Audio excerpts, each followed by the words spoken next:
Your home is not an ancient Chinese temple. It's your sanctuary, your studio, your launch pad. The goal isn't to create a perfect Feng Shui home. The goal is to create a home that is perfectly aligned with you. Today, we're stepping outside the rulebook and learning how to use plants as intentional tools to design the energy you want to feel. Part 1. The first step. Diagnose your room's energy need. Before you buy a single plant, you need to become an energy detective. Ask yourself one powerful question. What do I need from this room? Forget what a magazine or a rulebook says. What is your truth for this space? Is your home office also your living room? Then you don't need calming, sleepy energy. You need focused, vibrant, and alert energy to power through your work. Is your bedroom a place you just crashed, or is it your true sanctuary? Maybe you need it to be a hyper-calming, tech-free cocoon. Is your entryway a chaotic drop zone? Its need is for clarity, order, and smooth transition. Your plant choices should be a direct response to this diagnosis. Part 2. Choosing your plant energy tool. Now let's match the plant to the need, thinking about its form, texture, and growth habitats. Looking good, buddy. For a room that needs focus and dynamic energy, your home office, living room. Perfect balance. The plants: cacti, sansevieria, snake plants, ZZ plants, orchids. Why they work. Their sharp, architectural upward-reaching forms are visually stimulating. They promote alertness, precision, and upward momentum, the energy of career and growth. They say action, not nap. Design principle. They create rhythm and emphasis. A tall snake plant in a stark white corner creates a powerful focal point that draws the eye and energizes the space. For a room that needs calm and grounding, your sanctuary bedroom. The plants: lavender, peace lily, prayer plant, pothos.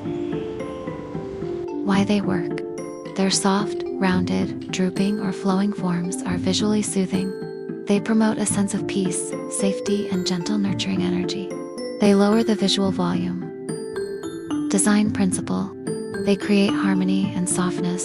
The trailing vines of a pothos break up harsh right angles and introduce a natural, flowing curve that feels comforting. For a room that needs flow and efficiency, the entryway hallway.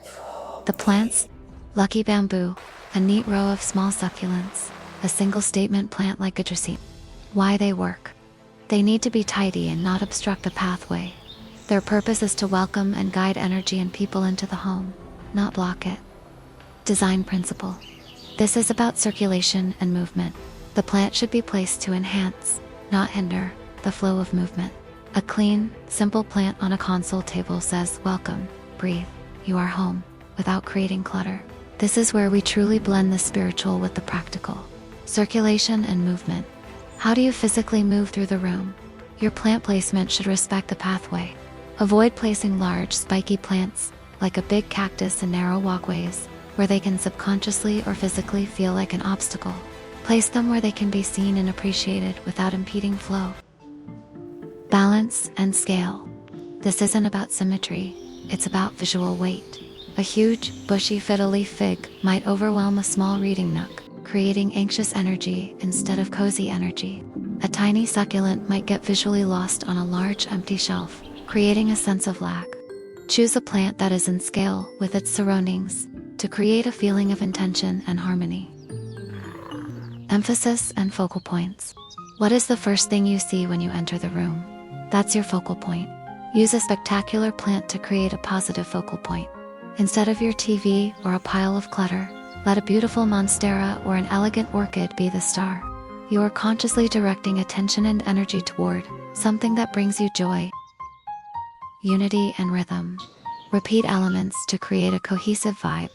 This doesn't mean all your plants have to be the same, but using similar pot colors, for example, all terracotta or all white ceramic throughout the house, creates a rhythm that ties the spaces together, making the energy feel cohesive and intentional as you move from room to room. Your role is to listen to what your space needs, understand what each plant offers, and then make intentional choices. Do you want a living room that energizes, or one that relaxes? The power is yours. A cactus isn't bad feng shui if it gives you the vibrant, active focus you crave. It's perfect feng shui for you.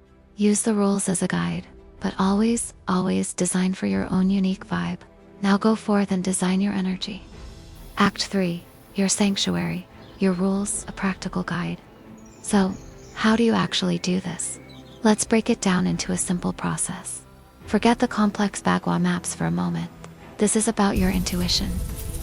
Step 1. Diagnose the room's vibe.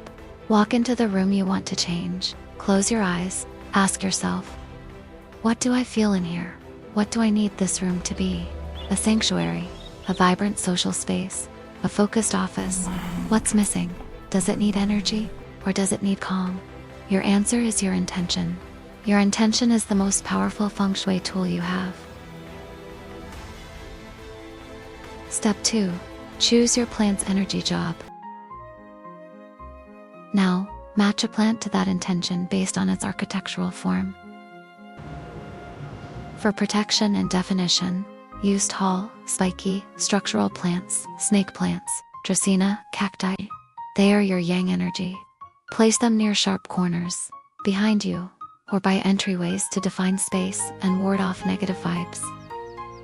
For nurturing and softness, use rounded, bushy, or soft leaf plants, peace lilies, prayer plants, pothos.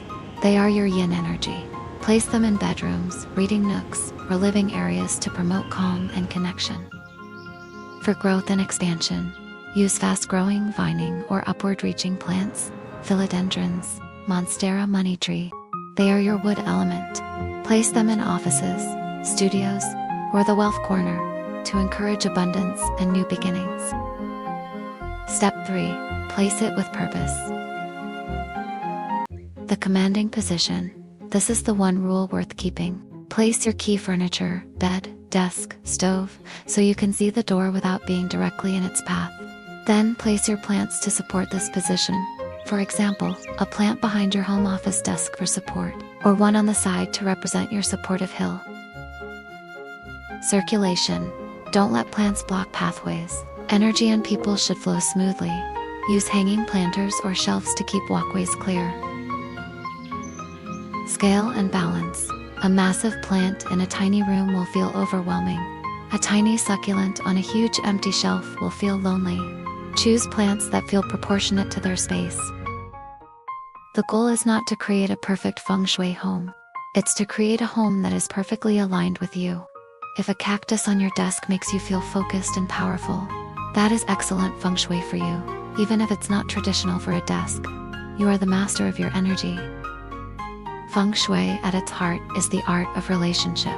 The relationship between wind and water, between mountains and valleys, between you and your space. Your plants are your partners in this. They are the living bridge between the ancient wisdom of the land and your modern desire for a home that isn't just a place to live, but a place to thrive. So don't get stuck on the rules. Get in touch with the feeling. What does your sanctuary need to feel like? And what green ally can help you build it? Thank you for listening. Now go forth and design your energy.